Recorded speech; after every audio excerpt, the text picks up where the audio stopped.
పరమశివుని భక్తుడైన కన్నప్ప జీవితం ఆధారంగా తెరకెక్కి జూన్ 27న రిలీజ్ కాబోతున్న ఈ చిత్రంపై ప్రేక్షకుల్లో మంచి అంచనాలు ఉన్నాయి.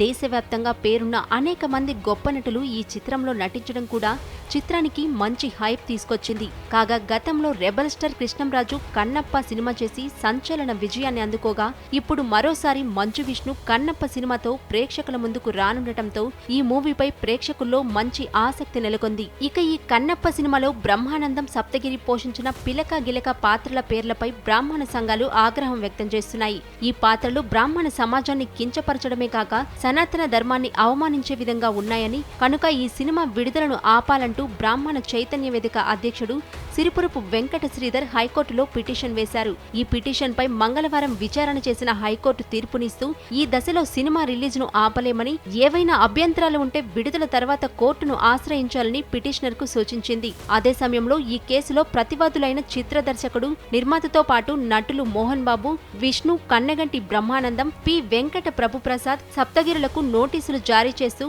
తదుపరి విచారణను ఆగస్టు 1వ తేదీకి వాయిదా వేసింది. ఈ నిర్ణయంతో కన్నప్ప చిత్రం విడుదలకు మార్గం సుగమమైంది.